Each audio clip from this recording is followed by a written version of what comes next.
Hello. I can't say Happy Christmas because it's over. I thought it'd be Happy New Year next, won't it? The day after Boxing Day here in the UK. Hope you got on all right and enjoyed yourselves.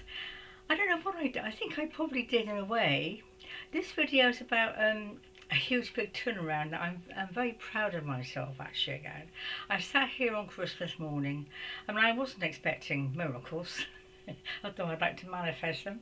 And I sat here on Christmas morning, I was half expecting an email from my daughter, which didn't come.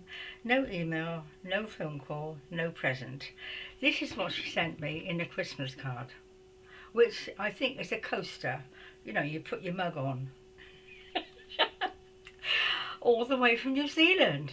And it's a picture of a special bird apparently. Now, this is the first time she's done this. In my birthday, I didn't receive a present or anything. That was in April. So I suppose I was half expecting a little bit of a, I don't know, I was expecting. I wasn't expecting anything, I suppose, because we've had a big fallout. Although I don't really know what it's about, and she won't talk to me, so I've just got to, well, I have theories, but this is not for the video. So but she's a very wealthy woman, and sometimes she does put money in my bank for Christmas, you know. And this time there was nothing at all. And I thought this is very strange. A Christmas card came with this thing inside it, a coaster. Anyway, that's how the day started, and I thought, oh, what can you say? I thought, no, I'm going to try and turn it around. I'm not going to sit here in victim role. I'm not going to sit here feeling upset, feeling hurt, and feeling disempowered, and or whatever feeling you can think of. I thought, I'm not going to feel that. I'm going to take action. And I never feel terribly well, as you know. Whatever action I take is a huge effort because I can't walk very far and I'm in pain most of the time. So I did think about going to Lincoln Cathedral, which is one of my favourite places. It's 25 miles away. It's a bit of a drive. You wouldn't want to do it in snowy weather, and it was quite foggy. But I thought, I'm going to have to do this. It's kind of a pilgrimage to the citadel in my heart and the citadel out there. Lincoln Cathedral is magnificent, to be honest. It's built in the 12th century. I think all cathedrals are special, aren't they? They're so lofty and regal, and the coloured windows. And Lincoln Cathedral is special because it was, say, built in the 12th century, and it's right on top of the hill. Well, it used to be my favourite place. Well, it still is. You can get coffee there and everything. Mind you, it costs £10 to go round. But I thought, I'm going to have to make a huge effort, really a huge effort, get in that car and drive the 25 miles, hoping I'll find a car parking space, which I did actually. There's a little tiny car park nearby, and of course it was very empty because it was Christmas Day. So I was quite proud of myself having got that far, really. And there's a short walk to the cathedral. Beautiful place, it really is. And I saw a couple sitting on a seat, drinking out of a flask, whiling and time away. And I had a brief chat to them and told them about the weird impression I had from my daughter. I do that. When you get old, you talk to anybody about everything. You're so pleased to see somebody. My mother was like that. I'm getting like her, I think. So anyway, we had a brief chat, and they said the cathedral might not be open. Well, it was, and it was actually quite busy with people, you know, walking around. And it is a very, very long cathedral. There's an area at the bottom which is a Buddhist. You can light candles and so forth. And there's no music. It was just, you know, wandering around this lovely place, really. And I felt quite tearful because it's 3 years since I've actually been to it. So I think I probably turned a corner with whatever I'd been going through. So it was kind of a tearful event, really. And I just, the familiar corners, you know, and the flagstones, and it was just very magical. And there was a beautiful piece of artwork somebody had done of a woman. It was all beautiful material and stitching.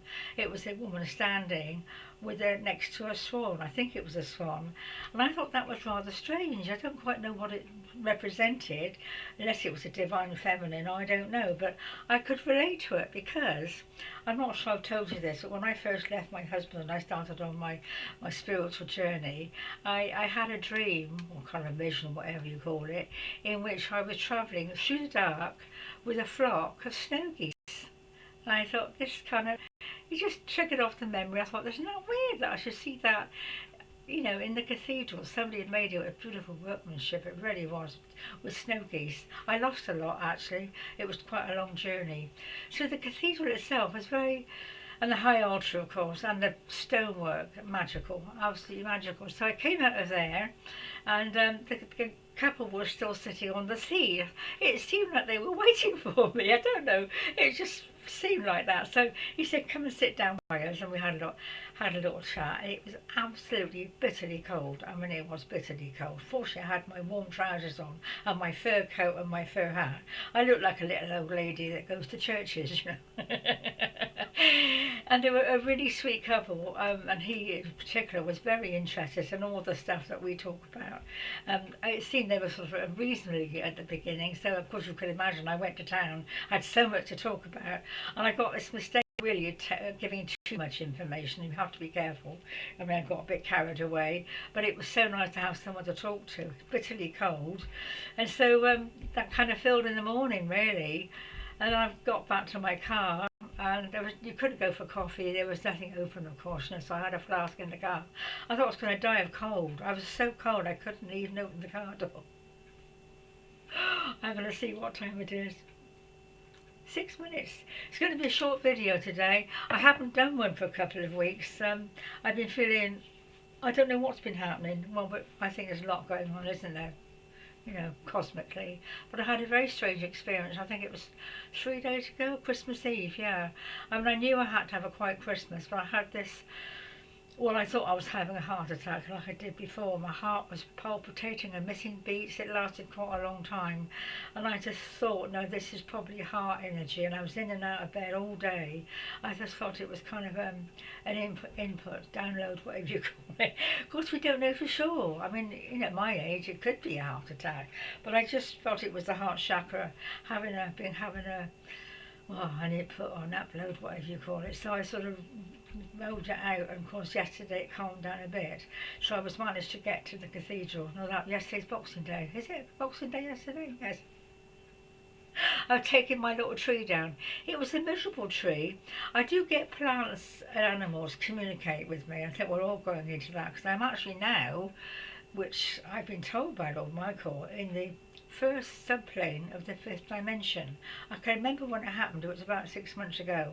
Very strange experience, and I was a bit frightened, to be honest, because it is a different feeling, and I had a lot of help.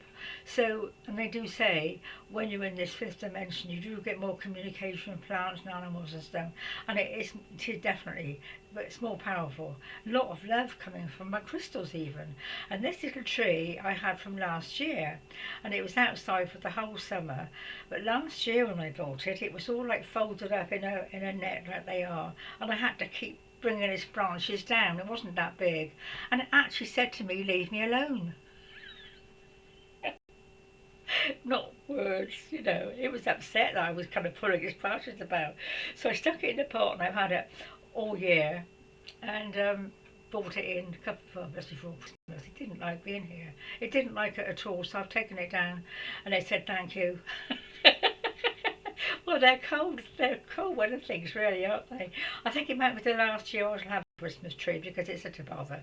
You don't know what to do with them when you get all the needles and, you know. So. But that was my little bit of excitement on Christmas Day.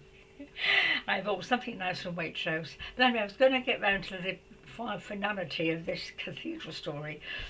It was just so beautiful, so beautiful. I know I've been, in some lifetime I've been a nun, so I'm obviously quite a holy person. Though, as this young man said, we were talking about different religions, and I'm not religious per se, but I do think quite holy. So I like, you know, churches and magical things like that, really. I like structure and, you know, down to earth things, churches especially. So that night when I got to bed, I'm still working on this daughter business. I don't know if I'll ever come to a conclusion. I think I know what it is, but so I was feeling very down on my own, of course, Christmas Day and Christmas Eve, and so I went to bed early, and I suddenly thought, you know, well, I don't know if you know, but I wonder how to heal a particular thing. I mean, there are lots of healers around, but I don't seem to get, I won't say I don't get healing, but I don't know whether I do or not. I don't. They can't take pain away, that's for sure. So this, I was lying down. I think I know what I'll do. I'll go to the cathedral again in my mind. I'm not really clairvoyant, but It's beginning to sort of come in that I can visualise things more easily. So I thought I'll go to the cathedral, have another wander around in my mind, and ask it to bring me some healing. It's amazing. It did. It did. I calmed, stopped crying. I calmed right down, and I was just wandering around, looking at the windows, and just like I did when I was there. And I said, "Could you just bring me some healing?" Because of course, stones. Well, stones hold memories, don't they? We know that stones hold memories. The thoughts, the worship, the prayers, the songs, the hymns, all the stuff. The stones would be absorbing that, especially from the 12th century. There'd be quite a lot of energy in the stones, and so I kind of tuned into that, I guess, really. And I thought, what magical things they are. I mean, all built by hand. I mean, there was no computers then, no mobile phones, no electronics. It was all done drawing by hand. There's a book called The Four Pillars, I think it is. It's all about, it's kind of a true story about an architect, or stonemason actually, they weren't architects. He was a stonemason who created one of the cathedrals. I think it was Ely, I'm not sure. He spent some time in France where they used to use the vaults, and he learned how to do that. But when you think everything's been built by hand, and there were lots of decibel because it was wooden scaffolding and people used to fall off. But when you think of the amount of hands that have done the sculpturing and the stonemasons, and it's just it's just a wonderful thing, I think. So I lay there and I thought, talked to the cathedral, had a little trip round it again, and just asked it to bring me some help, and it did. It felt like I was enclosed in this, womb-like structure that was very earthy, really, and yet spiritual as well. Right, darlings, I've just had a little buzz thinking I should finish now. Gosh, 11 minutes. Anyway, hope you've enjoyed that. I do my best. So take care, dear ones, and Happy New Year if I don't see you before. Take care. God bless. Bye-bye.